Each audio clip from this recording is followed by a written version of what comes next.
Hello, I'm Sora Luxon, and this is Lesson 31, Daily Ritual. I received a message asking for more detail on what kind of rituals I do, specifically individually. It included questions like, do you use candles? Are you always naked during a ceremony? Do you chant in Latin for hours, right? These are the sorts of questions I was asked. I can tell you that in a general way, yes, candles are used during my rituals. The type of candle used usually depends on the amount of time a ceremony is going to take. If it takes a long time, I need a bigger candle so that it'll last longer. I don't chant in Latin a lot. There is some Hebrew. For the most part, my ceremonies are done in English because that's my primary language. I can read Latin and speak a little bit of it if it's a specific phrase that I know how to pronounce. As for whether or not I'm naked during my ritual practices, sometimes it depends on the ritual and what my temple looks like. These are specific things that I just don't see how they're going to. I understand your interest, but I don't see how they're relevant. What's going to serve you best that I can answer would be a question along the lines of, do you ritually practice magic every day? Yes, I do. That's the answer. That's the question and answer that's going to serve you best in promoting your own magical abilities and empowering them. Whether or not I'm naked for 20 minutes a day, I just don't see how that's pertinent information, right? I mean, you probably take a shower, you're naked for 20 minutes a day, hopefully. I'm not asking you about that. It's just not the sort of thing you're going to need to know a lot of detail about in order to get started in your own magical work. And that's the most important thing here. So I will say that I do all different sorts of rituals, and I'm not going to get into specifics about the more advanced grade work I personally practice, at least not yet on a YouTube podcast, but I can tell you that I practice daily. Most competent practitioners of the craft do practice their craft every single day. Although the ritual we use or what's being used for a ritual, which tools we're using, how an altar's set up, that's going to alter to suit the conditions present or necessary. Like, for instance, the banners used in a temple space are going to change to be emblematic, symbolic of what time of year it is, or what month, or what planetary invocation is going on. And then also, depending on what ritual is being done and why it's being done, is going to affect which tools are set up on an altar. So, not all of what I'm saying has to do with I'm trying to keep what I do secret from you. It has a lot more to do with, it would be very hard to explain because these are elements, these are details that change dependent on the ritual and dependent on the day. I don't always include a dharma wrapper in my own high magical formalized ceremony, for instance. I know a lot of people who do.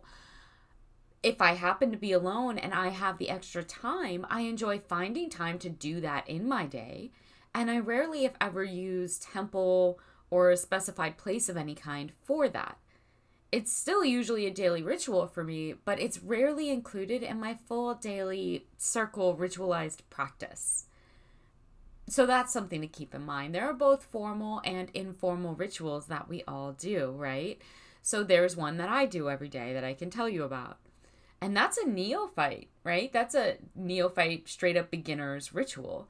It's something you learn to do right from the start, years ago now for me. But like so much of the beginning grade work, it's so fundamental and also just so incredibly powerful that you'll come across a lot of advanced adepts in the craft who make a point of continuing to include it somewhere in their day, right up until the end of their lives, right? The same way masters include flowing Luke's energy through their bodies, just as they're walking around during their day. Its beneficial, life-giving effects are very helpful. So why not? And yes, you can learn to do that too, along with more formal methods, like casting a unicrystal hexagram, which also has youthful benefits and works long before you might have the capacity to access energies in more direct or other ways. So the last time, in my last little YouTube podcast, Magic Lesson 30, I went over on how being depolarized is possibly the most fundamental way to start gaining access to your own magical power. I really think that is where your focus should be. These questions you're asking me about my ritual, these are the sorts of things I'm interested in helping you with. Not even helping you, just being a present guide, and if you want to take the guidepost, do it. If not, not. What I'm interested in is being that guidepost that's going to allow you to advance, allow you to empower yourself. What I'm doing isn't going to really help you with that, so I'd rather discuss what will help you with that. So depolarization, right? That's going to start gaining access to your own powers, your own capacities, your own abilities. Because those who are polarized, this is what I was going over last time, people who are polarized quickly react to take sides, while those who aren't can play either side. If you keep yourself calm, centered, and balanced, it becomes very simple to shift the states of others, while you become nearly, if not entirely, impossible to manipulate. And I have to bring this up because I have to think, at least in some small measure, that this very specific question about whether or not I'm naked during my ritual has to do with some sort of gender or sexual mental identification that you're being manipulated by, maybe not even understanding that what you're being drawn to is the sound of my voice. And that's why this question seems important to you, right? Would you ask Gandalf if he does his ceremonies, his private ceremonies, naked for 20 minutes a day, right? Are you going to ask that 90-year-old man that wizard? Probably not, but you're asking me. So there is some reaction going on there. There's some polarity that's functioning for you to think that that question is maybe more pertinent than what type of oil I use in my lamp or what type of incense is in my censer at this time of the month during this grade of ceremonial work, right? Those are the same sorts of questions, but you didn't ask any of those. So it's really something to keep in mind how polarity is functioning and manipulating us, right? And how we can actually overcome those constraints by becoming neutral, centered, and grounded, right? And to be honest, then you would have no problem asking Gandalf just as easily as you ask me whether or not he does his stuff naked. Because it wouldn't bother you. You wouldn't be approaching it from that mental state. Magic is all about energy. It's about being able to draw certain energies towards yourself while being able to repel other unwanted energies, right? Being able to repel energies away. There are many ways to begin and then make a persistent habit of depolarization practices to hone your own abilities. I've mentioned before that I myself am trained in a ceremonial high Enochian magical system, which stems from a profound Western tradition. But you don't have to take that specific approach to your magical practices in order to gain access to and grow your skills in the great work, right? You don't need goetic magic, for instance, to become a highly practiced Wiccan. So these are all important things to keep in mind as well, that detailed understanding of what I'm doing might not be necessary for you. You will need a practice, though. That is like any path, right? Like any road. If you wish to travel the road instead of just standing still, right? If you're traveling the path of seeking the great mysteries, you will actually have to move your feet and walk forward for yourself. You will have to use some form of actual practice that you do, preferably daily. Practicing Alexandrian Wiccans, for instance, they hail the compass points during their daily dawn and dusk altar rituals and meditations, much the same way a Hermetic magician like myself salutes the corners throughout the day. If, for instance, you really want to do the initiate level grade work of a Hermetic magician specifically just like me, right? Such as myself, and you don't want to enter into formalized temple training, you can use the book that I've already suggested before in multiple times by Liam Thomas Christopher. It's called Kabbalah and the Art of Transformation, or The Great Art of Transformation, something like that. I forget the exact specific title, but it lays out step by step how you can start walking this path, right? And the formulas you can use to get there. And that's a book that's available to the public. Although I somehow doubt many people come across it by accident. Regardless of whatever path you happen to be on, you will need a system that you follow through with if you hope to ever attain any real skill. And I don't know why you're interested in anything but that. That is where your interest should be. Not in whether or not I wear a robe, whether or not I wear anything underneath it while I chant, and what color that robe is, right? Your interest should be in how do I increase my own empowerment, right? How do I come into the best version of myself? Vibrating God names, for instance, right? That comes in very handy for those seekers I've met who've suffered nightmares or forms of psychic strife in their sleep before beginning their initiation training, especially once the subconscious takes a hold of that specific practice of vibrating God names. But like any other ability, it's a skill, right? It has to be learned and reinforced for a person to gain expertise in using it. In my own background, the entire neophyte grade is nothing other than grounding and banishing work. That's all you do. It's just depolarization and cleansing practices for about a year, over and over and over again, because it's just that important. That's why you have to have a very strong and steady hand in that first, before even bothering to attempt anything else. There are other aspects to early ceremonial ritual daily practices, right? You have angel invocation, visualization training, meditative state self-induction, right? Geometric pointal fixation and fracture training, the first gates of the tarot, gathering, dispersing energy at will, authority control of the sacrosanct circle casting. But this is all done in one overall ritual, really. So it's all one ceremony when you start. And the majority of that ceremony focuses on depolarizing and banishing, other than the meditative work going on, which is very important. But other than the meditative and visualization work, all you're doing for 6 months to a year is depolarization and banishing work.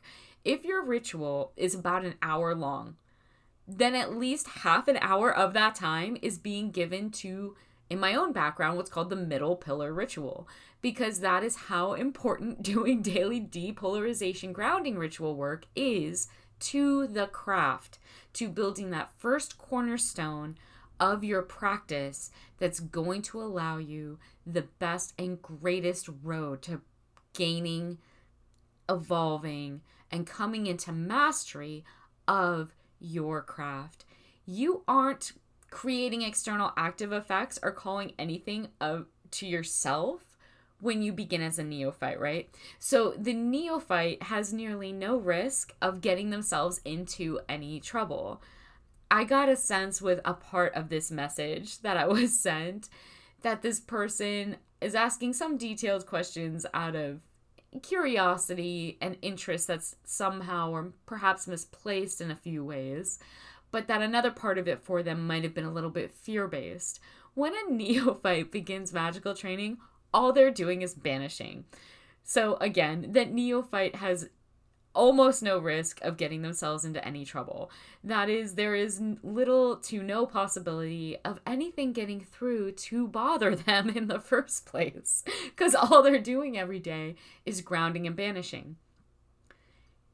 Even if something did get through, right, or if something was accidentally called up, one of the only things they've now already been trained to do Right from the start. That's right. You guessed it. It's banishing whatever comes up that they don't want around. So nothing's going to come at you when you've been doing, say, the Kabbalistic cross every morning and night. In fact, most neophytes immediately sense that their spaces, both physically and psychologically, become brighter, cleaner, freer of all types of negativity that was controlling or ruling criteria in their lives, right? That these spaces are opening up and being cleansed, that things are becoming brighter and better when they begin working with Hermetic magic, right? And it's for just this reason, suddenly a lot of good stuff starts to happen around them, right? While the bad stuff starts to get shifted and displaced or recognized for what it is, right? By their banishing rituals. But even if they did accidentally manage to call something up bad, the first thing they're going to know how to do is banish it fully and absolutely with no trace of a doubt. It's very good to be able to instantly send things away that you don't need around. So most legitimate magical traditions are going to make that a factor of what you first begin to study, how to banish things. As I said though, if you start doing daily magic practices that already have the side effect, this automatic side effect of promoting an optimistic and positive selfdom, right? That's being created completely automatically by your knowing through doing your daily practice that your abilities are strengthening and your own powers are going to fulfill your needs, then there's going to be very little room for any sort of negative anything to creep in. Emotional, fearful states, reactive stress type mindsets, right? That might be triggering physical reactions. The occasional dark thought, right? Or scary bump in the night. Or a scary actual thing in the night. Or just an idea of a thing while you're alone, maybe taking hold of your conscious mind. All of that tends to scatter pretty darn quick when you begin pulling sacred light energy into yourself on a routine basis. I mean, there's always the errant lesson in the form of who knows what kind of a monster that you're going to come across here or there, especially early on when you're just starting to work out the kinks and don't even know how to sit still in a dark room with yourself quietly for a few minutes yet, right? You'd be amazed how many people get freaked the heck out just by having to sit still with themselves, let alone in a pitch black room with, say, nothing but a mirror, right? Yeah, you would be amazed how many neophytes are just like you when they start, just as prone to all the same fears and shadow and semi-psychosis that immediately comes creeping up to the surface, regardless of age, regardless of culture, right? I mean, we live in the age of technology. Everything is go, go, go, go, go. If you ask the average person to just stand still, they're probably not going to be good at it. It's going to frighten them. So right from the start, there are some kinks to work out before you can start to progress, right? But those kinks, like being scared to just sit by yourself in a dark room quietly, they start to disperse pretty darn quickly, especially when your focus is being controlled by you on all sorts of good stuff, right? If what you're thinking about, if where you're placing your focus is on light, then you're not paying attention to the dark. So then that icky stuff doesn't have as much of a power source to draw from directly anymore, right? So it's less powerful. You're not going to notice it. And then suddenly you realize you are completely safe, just sitting calmly in soothing, undistracting, possibly unlit space, right? And you can appreciate it and use it instead of fighting with yourself and with whatever the heck else terrifying thing is in your mind the whole time, right? And then right on the other side of that amazing epiphany of, oh, I can just be happy and be relaxed, right? Then there's the realization that you aren't disconnected at all. And the space isn't dark, but full of light. It was just the light that you couldn't see or interpret before. And then it becomes almost emotionally like chilling on a sunny day on a beach in the Bahamas, right? And you're all warm and glowy and you want to dive headlong into the flow of your day, reinvigorated, energized, empowered. That's what a daily ritual does, right? That's what it does. That's why you should do one. Whichever background you're coming from, if you're doing a daily ritual and you're using it correctly, that's the effect it's going to have. And see, you don't need the exact details of what I do in my own temple ceremonial ritual practices in order to know that chilling on a beach in the Bahamas emotionally, mentally, and spiritually sounds pretty good, right? Until next time.